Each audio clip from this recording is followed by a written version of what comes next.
ये कहानी है द्वारका नगरी की, भगवान श्री कृष्ण की और उनकी दो रानियों सत्यभामा और रुक्मिणी की। एक समय की बात है, द्वारका महल में चारों ओर खुशियां ही खुशियां होती। श्री कृष्ण अपनी पत्नियों के साथ आनंद पूर्वक समय बिता रहे थे।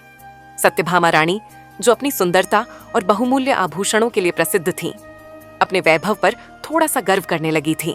उन्हें लगता था कृष्ण को प्रसन्न करने के लिए उनके पास सब कुछ है, सोना, हीरे, मोती और दुनिया की सबसे सुंदर वस्तुएं।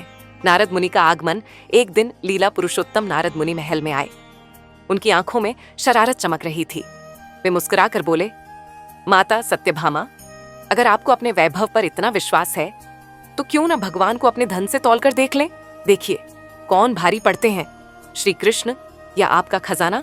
सत्यभामा को यह चुनौती बहुत भा गई। उन्होंने तुरंत हामी भर दी। महल के आंगन में एक विशाल चांदी का तराजू लगाया गया। एक पलड़े पर स्वयं श्री कृष्ण बैठे, मुस्कुराते, शांत, जैसे सब पहले से जानते हों। दूसरे पलड़े में सत्यभामा ने एक एक करके अपने सारे गहने, सोने की पोटलियां, हीरे मोती सब रख दिए। पर वो क्या देखती हैं, कृष्ण वाला पलड़ा जरा भी नहीं हिला। वह भारी का भारी बना रहा। सत्यभामा ने और आभूषण मंगवाए। महल का खजाना खाली होने लगा, लेकिन पलड़ा संतुलित होना तो दूर, हिलना भी नहीं चाहता था। रुक्मिणी का प्रवेश, सत्यभामा अब घबराने लगी थीं। तभी महल की बगिया से रुक्मिणी माता आईं। उनके हाथ में न सोना था, न ही गहने, बस तुलसी का एक छोटा सा पत्ता। वे धीरे से तराजू के पास आईं और मुस्कुराकर तुलसी पत्ता कृष्ण वाले पलड़े में रख दिया। जैसे ही पत्ता गिरा, चमत्कार हो गया। तराजू तुरंत संतुलित हो गया, बल्कि कृष्ण का पलड़ा अब हल्का पड़ने लगा।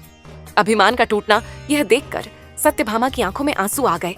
उन्हें समझ आ गया कि भगवान को जीतने के लिए सोना चांदी नहीं, मन का सच्चा प्रेम और भक्ति चाहिए। कृष्ण ने प्रेम से मुस्कुराकर कहा, सत्यभामा, मुझे न धन चाहिए न वैभव, केवल शुद्ध प्रेम ही मेरे लिए सबसे अमूल्य है। कहानी से हमें क्या सीख मिलती है? अहंकार भक्ति का सबसे बड़ा शत्रु है। तुलसी का पत्ता भगवान के लिए तब कीमती हो जाता है जब उसमें प्रेम, श्रद्धा और विनम्रता हो। देवउठनी एकादशी हमें याद दिलाती है कि भगवान को सच्चे मन से याद करना ही सबसे बड़ा उपहार है।